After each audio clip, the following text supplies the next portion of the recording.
आदाब में इंशान दिलीप। हैदराबाद आज तरक्की की राह पर गामजन है। बुलंदो बाला इमारतें और आईटी का बढ़ता हुआ मरकज इसकी पहचान बनता जा रहा है।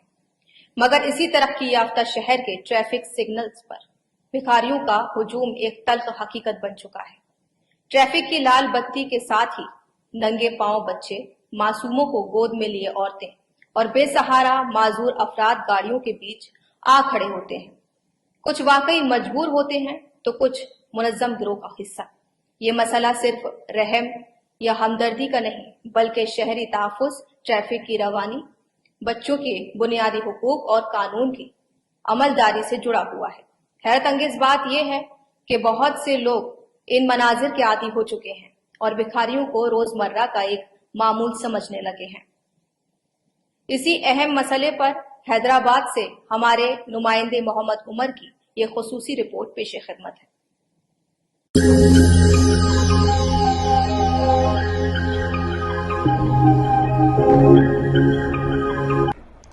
हैदराबाद जैसे बड़े और मसरूफ शहर में रोजाना हजारों गाड़ियां सड़कों पर रवां दवां होती हैं। इन गाड़ियों के दरमियान हर चौराहे पर कोई न कोई भिखारी आपकी खिड़की पर दस्तक देता हुआ दिखाई देता है। कुछ मासूम बच्चे जिनकी उम्र किताबों और खेलने कूदने की होती है, वो तालीम के बजाय तपती सड़कों पर गाड़ियों के बीच दौड़ते नजर आते हैं। खवातीन जिनकी गोद में नन्हे मुन्ने बच्चे होते हैं, धूप, बारिश या सर्दी की परवाह किए बगैर भीख मांगने पर मजबूर नजर आती हैं। माजूर अफराद जो चलने फिरने की सलाहियत से भी महरूम होते हैं, वो अपनी बेबसी के साथ सड़क किनारे बैठे दिखाई देते हैं। इनकी आंखों में उम्मीद और मायूसी दोनों नजर आती है। लेकिन ये कहानी सिर्फ मजबूरी की नहीं बल्कि ये मसला ट्रैफिक की रवानी के लिए भी रुकावट बनता है और बसा औकात ये भिखारी खुद भी हादसात का शिकार हो सकते हैं जो उनकी जान के लिए बड़ा खतरा साबित हो सकता है। दिक्कत तो नहीं पेश थे मेरे को, लेकिन वो ऐसे मांगने तो मेरे हिसाब से it is not a good thing to do. Fast में गाड़ी आ जाता है तो स्टार्ट हो जाता है तो दिक्कत हो जाता है। मैं तो अभी नहीं आए थे कि 3-4 मंथ्स ही हुए हैं। अच्छा, मेरे को यहाँ पे आए थे। आप बोल रहे हैं कि बेगर्स को कुछ फाइन लगाते? हाँ। नहीं मैं नहीं कुछ लगा। हाँ, इसलिए पुलिस वो रेस्ट्रिक्शंस करना है कि ऐसे बेगिंग नहीं करने का रेस्ट्रिक्शन तो करना होगा। हाँ। आपके कोई सजेशन कि गवर्नमेंट ऐसा कुछ उनके लिए करे?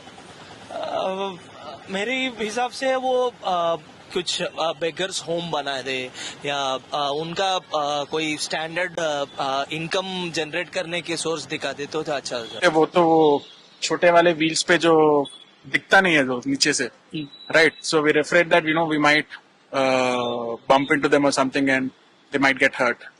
तो उस हिसाब से तो दिक्कत तो होती है, बट आई थिंक गवर्नमेंट को तो कुछ करना चाहिए। आई एम नॉट सेइंग कि उनको हटा दो और something, but I think there has to be some sort of a rehabilitation program, or because they're right there, it's not that उनको पता नहीं कि ये लोग यहाँ पे हैं। हैदराबाद में मुनज्जम भीख मांगने का रुझान तेजी से माफिया की शक्ल अख्तियार कर चुका है। अंदाजे के मुताबिक शहर भर में तकरीबन 3500 भिखारी अफराद सरगर्म हैं जो दिन के औकात में मसरूफ चौराहों और ट्रैफिक सिग्नल पर लोगों को परेशान करते नजर आते हैं। ये भिखारी बाज औकात ऐसे रवैये का मुजाहरा करते हैं जैसे वो वसूली भाई हों।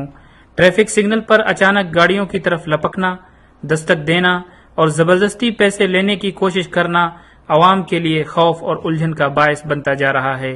सिग्नल्स पर न सिर्फ माजूर और जख्मी अफराद बल्कि बाज औकात इलाज के नाम पर पट्टियां बांधे लोग भी दिखाई देते हैं। डिस्टर्ब क्या है सर, हमारे को जो है ना, अब हमारे को बोल के नहीं है, ऑटो वाले कार 4 व्हीलर होंगे, 3 व्हीलर होंगे, 2 व्हीलर होंगे, पब्लिक को जो है ना तकलीफ इसलिए होती है जो मांगने वाले हैं ना। देखो, मांगना तो उनका, हम मांगने से हमको कुछ तकलीफ नहीं है ना। मांगना तो एक चीज है, मगर जो है ना जैसा मांगना वो तरीके से मांगना। क्योंकि जब इतने ट्रैफिक उन लोग की वजह से ट्रैफिक जाम होते रहते, जैसा कि गच्चीबोली, कुत्तागुड़ा, कुंडापुर, हफीजपेट, आलबेन, उपरोड, DLF, अटैक, मादापुर, जहाँ कहीं भी हम देखते हैं ना ट्रैफिक जो है ना मांगने वालों से। क्योंकि मैं ट्रैफिक पुलिस है, ये जंक्शन में क्या है बोलो तो बेगर्स रहता। बेगर्स सिग्नल गिरे जब क्या करते, मांगते करते, उन लोगों की जिंदगी क्या है बोले तो अब कुछ भी जीने के लिए कुछ भी नहीं है ऑप्शन, ये रोड पे आके मांगना वो करना रहता। इसमें क्या है बोले तो ट्रैफिक अपने को प्रॉब्लम होता, सिग्नल में अगर ठहरते वो जाके मांगते, जब ग्रीन सिग्नल गिरता उन लोग बाजू नहीं आते, उन लोगों को भी खतरा है, ट्रैफिक को भी प्रॉब्लम होते। और ट्रैफिक में क्या है बोले तो फ्लो नहीं होता, जब वो ट्रैफिक रुक जाता उसमें प्रॉब्लम हो जाते। और इन लोग की जिंदगी के वास्ते हम लोग बोले तो कुछ नहीं कर सकते, करना बोले तो उन लोग को काउंसलिंग देते, रोड पे आए तो मांगना करना करे तो उन लोग को रोड पे ट्रैफिक में खतरा रहता, ट्रैफिक में प्रॉब्लम होते, अलग से उन लोग को जीना करना बोले तो बताते ऐसा काम करो वो काम करो बोलते, लेकिन उन लोग नहीं जाते, रोड पे आके मांग लेते, ट्रैफिक को डिस्टर्बेंस रहता। हैदराबाद के ट्रैफिक सिग्नल पर भीख मांगने का यह मसला न सिर्फ उन शहरियों के लिए परेशान कुन है, बल्कि खुद इन भिखारियों के लिए जानलेवा साबित हो सकता है। तो देखना यह है कि जहां ट्रैफिक पुलिस दूसरे लोगों पर ट्रैफिक निजाम की दुरुस्तगी के नाम पर आए दिन चालान कर देती है, तो क्या इस मसले के हल के लिए कुछ इकदामात के लिए तैयार है। कैमरा पर्सन अदनान के साथ मोहम्मद उमर, हैदराबाद।